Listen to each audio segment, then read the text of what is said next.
Hello students, welcome back to my channel UTD classes by Neeraj sir. And today's our topic is a class 10th chapter electricity physics. तो आज जिस video में मैंने आपको chapter electricity के सारे फॉर्मूले एक जगह पे लिख दिए हैं और उनमें जो सिंबल यूज़ किए उनको किस चीज़ से डिनोट करते हैं और उनकी यूनिट क्या है ऐसा लिखा हुआ है। तो आइए शुरू करते हैं। देखिए यहाँ पे सबसे पहला फॉर्मूला है is equals to I is equals to Q upon T. या आप इस फॉर्मूले में अगर क्यू निकालना चाहे तो क्यू इस तरफ कर सकते हैं, क्यू वन जा Q and I into T I T. तो यहाँ पे आई क्या है, इलेक्ट्रिक करंट है, आई क्या है, करंट है। अगर आपको करंट निकालना है तो ये फॉर्मूला यूज कर सकते हैं, बाकी आप ट्रांजैक्शन करके क्यू की वैल्यू फाइंड आउट कर सकते हैं। क्यू क्या होता है, चार्ज होता है, टी क्या होता है, टाइम होता है। अगला फॉर्मूला है आपके पास Q is equals to n into e.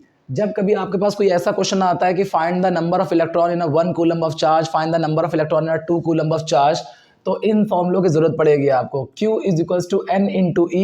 यहाँ पे Q क्या है, चार्ज है, N क्या है, नंबर ऑफ इलेक्ट्रॉन है, और E का जो वैल्यू होती है वो 1.6 इंटू 10⁻19 कूलम होती है। जो यहाँ पुटअप करेंगे आपको N निकल आएगा। यहाँ पे N निकालना है तो Q अपॉन E भी आ सकता है। यहाँ पे N क्या है, नंबर ऑफ इलेक्ट्रॉन्स है, N क्या है, नंबर ऑफ इलेक्ट्रॉन्स है।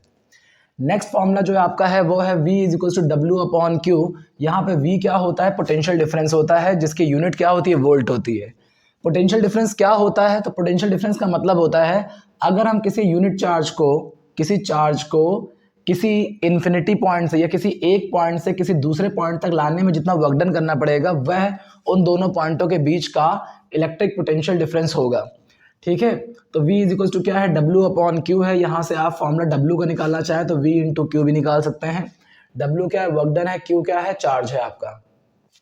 नेक्स्ट फॉर्मूला है V is equals to I into R. V is equals to I into R, यहाँ से आपको R निकालना है तो V अपॉन आई भी हो सकता है।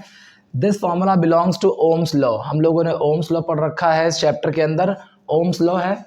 तो ओम्स लॉ में V पोटेंशियल डिफरेंस है, I करंट है, और R क्या है, रेजिस्टेंस है, जो कि एक कांस्टेंट टर्म होता है।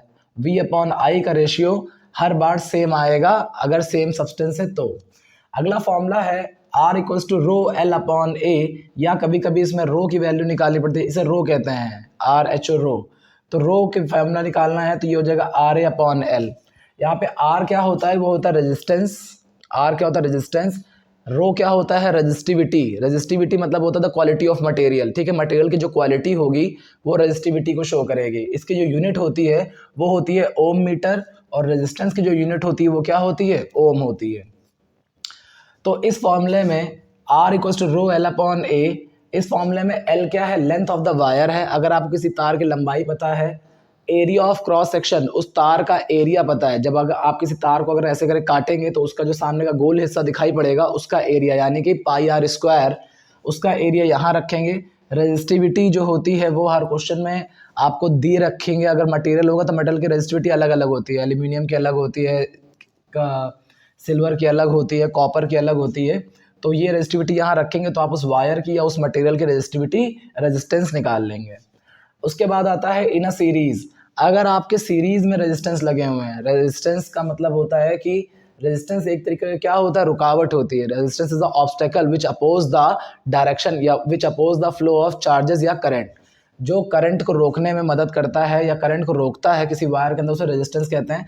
अगर एक तार में एक से ज़्यादा, अगर किसी सर्किट में एक से ज़्यादा रेजिस्टेंस है और उन सभी को हटा करके कोई एक नॉर्मल एक सिंगल रेजिस्टेंस निकालना हो, लगाना हो मुझे, तो मैं इस फॉर्मूले का यूज़ करता हूँ। ये बहुत सारे रेजिस्टेंस है, R1 R2 R3। अगर ये सारे रेजिस्टेंस सीरीज़ में लगे हैं, सीरीज़ का मतलब होता है कि सिंगल वायर में लगे हैं, इसमें कभी करंट डिस्ट्रीब्यूट नहीं होगी, इसमें करंट डिस्ट्रीब्यूट नहीं होगी, एक सिंगल वायर में सब जाएगा। तो ऐसे में आपको ओवरऑल रेजिस्टेंस निकालने का फॉर्मूला होता है R equals to R1 plus R2 plus R3 plus R4 plus R5 plus R6 dash dash dash, जितने भी रेजिस्टेंस लगे होंगे सबको ऐड कर देंगे, तो सीरीज में डायरेक्ट ऐड कर दिया जाता है। और अगर यही रेजिस्टेंस पैरेलल में लगे, पैरेलल का मतलब होता है कि वायर्स में डायरेक्शन ऑफ करंट जो डायरेक्शन है वो चेंज होती चली जाएगी। एक डायरेक्शन, एक वायर में करंट, फिर वही करंट, एक करंट आएगी, उस करंट के कंपोनेंट हो जाएंगे। जैसे कि 5 एम्पियर करंट आ रही है तो 1.5 एम्पियर यहाँ चली गई, 1.5 एम्पियर यहाँ चली गई, 1 एम्पियर यहाँ चली गई, 1 एम्पियर यहाँ चली गई।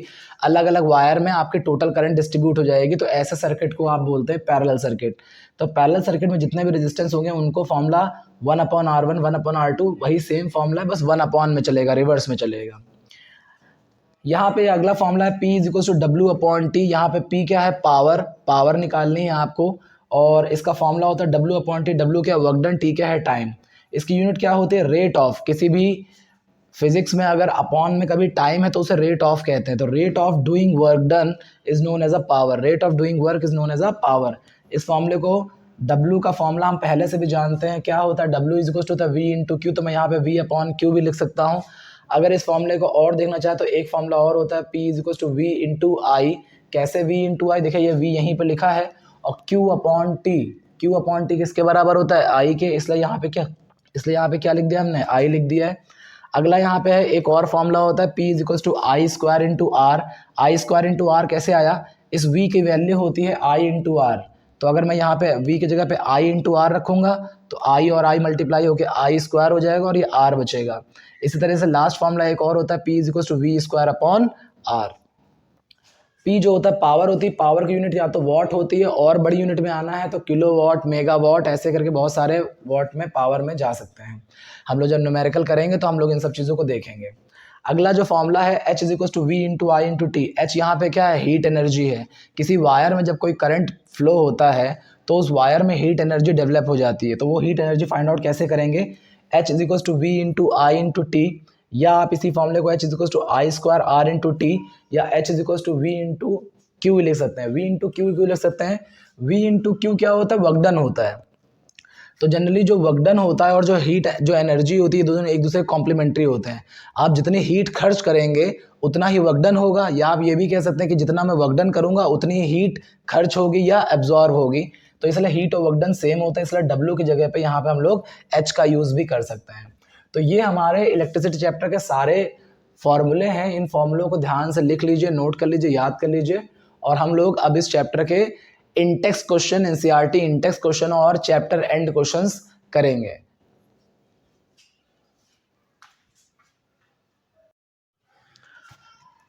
So this is our in-text question of chapter electricity. The first question is, what does an electric circuit means? Electric circuit से आप क्या समझते हैं? So this answer is, electric circuit is a closed path of wires which allow to flow of charges. Which allow to flow of charges. Electric circuit जो होता है एक closed path होता है ऑफ वायर का, या आप कह सकते हैं किसी ऐसी सब्सटेंस का जिससे करंट फ्लो कर सके।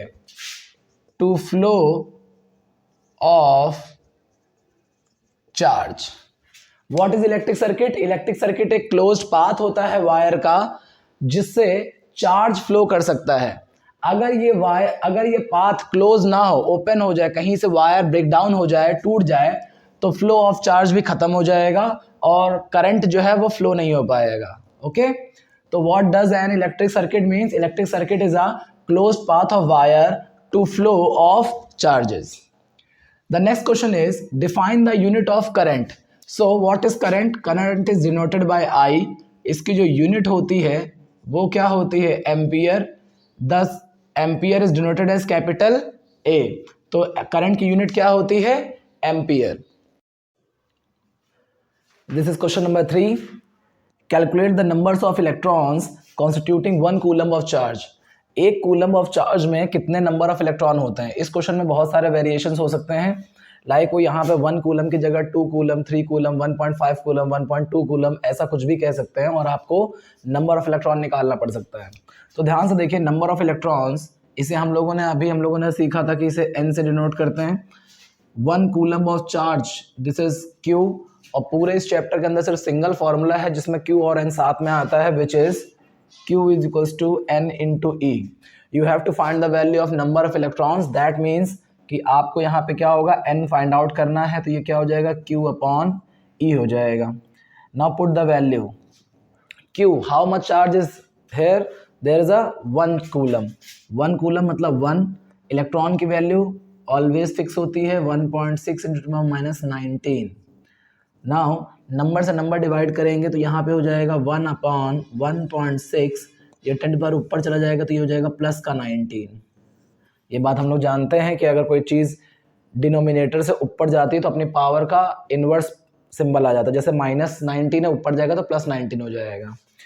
अब हम क्या करेंगे, इससे डेसिमल हटाएंगे तो ऊपर 0 बढ़ाएंगे, इससे इसको कैंसिल करेंगे तो ये आ जाएगा 0.625 इंटू 10⁻⁻19। चाहे तो हम यहाँ पे आंसर छोड़ सकते हैं, लेकिन डेसिमल की खास बात होती है कि वो अपने आगे सिर्फ एक सिंगल नंबर रखता है और उस नंबर की वैल्यू 1 से लेकर 9 के बीच की होनी चाहिए। यहाँ भी डेसिमल के आगे एक सिंगल नंबर ही है, लेकिन उसकी वैल्यू 1 से लेकर 9 नहीं है, 0 है। तो हम डेसिमल को शिफ्ट करेंगे, तो डेसिमल शिफ्ट होगा 6.2 के पास में, तो ये हो जाएगा 6.25 इंटू 10⁻+19। अगर आपने डेसिमल राइट हैंड साइड में शिफ्ट किया है तो पावर में माइनस होगा। तो कितना शिफ्ट किया है, 1 डिजिट शिफ्ट किया है तो 1 माइनस हो जाएगा, 2 डिजिट शिफ्ट करेंगे तो 2 माइनस हो जाएगा। अगर आप डेसिमल को लेफ्ट साइड लेके जाते हैं तो यहाँ पे प्लस में शिफ्ट होता है। So this is 6.25 into 10⁻18 electrons. हम n निकाल रहे हैं और n क्या होता है, नंबर ऑफ इलेक्ट्रॉन्स। तो कुल मिला के 1 कूलम ऑफ चार्ज में इतने इलेक्ट्रॉन्स होंगे। Thank you. This is our question number 4 of Intex questions. So first question is, name a device that helps to maintain a potential difference across a conductor। कह रहा है उस device का नाम बताइए जो किसी कंडक्टर के अक्रॉस पोटेंशियल डिफरेंस मेंटेन करने में आपको हेल्प करता है। पोटेंशियल डिफरेंस, इसे आप लोग अपने नॉर्मल भाषा में वोल्टेज कहते हैं, और ये जो वोल्टेज होता है वो कौन मेंटेन करता है, वो सेल मेंटेन करता है। आपके पास जो सेल होते हैं एवरेडी, निप्पो, ड्यूरासेल, बैटरीज जो होती है 3.5 वोल्ट, 5 वोल्ट, 6 वोल्ट, तो ये बैटरी या सेल लगा कर ही आप क्या कर सकते हैं, अपने सर्किट में अपने कंडक्टर के पोटेंशियल डिफरेंस को क्या कर सकते हैं, मेंटेन कर सकते हैं। तो क्वेश्चन है सर नाम पूछा था डिवाइस का, तो यहाँ पे डिवाइस का नाम क्या होगा, cell. Question number 2, what is meant by saying that potential difference, PD is a short form of potential difference between 2 points is 1 volt. Basically ये लोग इस क्वेश्चन से आपसे सिर्फ ये पूछना चाहते हैं कि what do you understand by 1 volt. आप 1 वोल्ट से क्या समझते हैं। तो देखिए ध्यान से, we have a formula which is V is equals to W/Q, जहां पे V क्या है, पोटेंशियल डिफरेंस है, और इसकी यूनिट क्या होती है, वोल्ट होती है। तो इसका मतलब है कि मुझे इस W/Q की जगह पे 1 चाहिए। V कितना हो जाना चाहिए, 1 वोल्ट हो जाना चाहिए। 1 लाने का तरीका क्या है, अगर आप चाहें तो वर्क डन की जगह 1 जूल लिख दीजिए और Q की जगह 1 कूलम लिख दीजिए, तो 1 से 1 डिवाइड हो जाएगा तो 1 हो जाएगा, और जूल पर कूलम इज इक्वल्स टू क्या होता है, वोल्ट होता है। तो इस तरह से हमने कैलकुलेशन कर दी कि 1 वोल्ट आता कैसे। तो हमें पता चला 1 वोल्ट कैसे आता है। अगर 1 कूलम चार्ज को किसी कंडक्टर में 1 कूलम चार्ज को, ठीक है, 1 कूलम चार्ज को किसी कंडक्टर में एक पॉइंट से दूसरे पॉइंट तक ले जाने में अगर 1 जूल वर्क डन करना पड़ गया, तो हम कह सकते हैं कि इन दोनों पॉइंट के बीच जो वोल्टेज है वो कितना है, 1 है। सो फिर से एक बार समझ लीजिए, carrying 1 coulomb of charge from 1 point to another point, we apply a 1 joule of work done in it, that means the voltage of that wire is 1 volt। एक कूलम के चार्ज को एक पॉइंट से दूसरे पॉइंट तक ले जाने में अगर 1 जूल का वर्क डन करना पड़ेगा, तो उस वायर में जो पोटेंशियल डिफरेंस होगा वो 1 वोल्ट का होगा। So question number 3 is, how much energy is given to each coulomb of charge passing through 6 volt of battery. How much energy, अब एनर्जी मैंने आपको बताया था W और H दोनों एक ही चीज होती है। जितना वर्क डन करोगे उतनी एनर्जी लगेगी, जितनी एनर्जी होगी उतना ही आप वर्क डन कर पाएंगे। तो हमारे पास एक फॉर्मूला होता है V is equals to W/Q। इस फॉर्मूले से अगर आप चाहें तो W इज इक्वल्स टू क्या हो जाएगा, V इंटू Q। हमें वर्क डन निकालना है, जो एनर्जी होती है वो वर्क डन होती है। ईच कूलम का मतलब होता है 1 कूलम, और बैटरी की वैल्यू यानी कि पोटेंशियल कितना दे रखा है आपको, 6 वोल्ट। तो V की वैल्यू है 6 वोल्ट, चार्ज कितना है 1 कूलम, W क्या होता है, जूल, तो ये जगह 6 बन जा 6 जूल। तो हमें 6 जूल एनर्जी चाहिए होगी अगर हम एक कूलम चार्ज को 6 वोल्ट बैटरी से प्राप्त करना चाहते हैं। तो थैंक यू क्लास।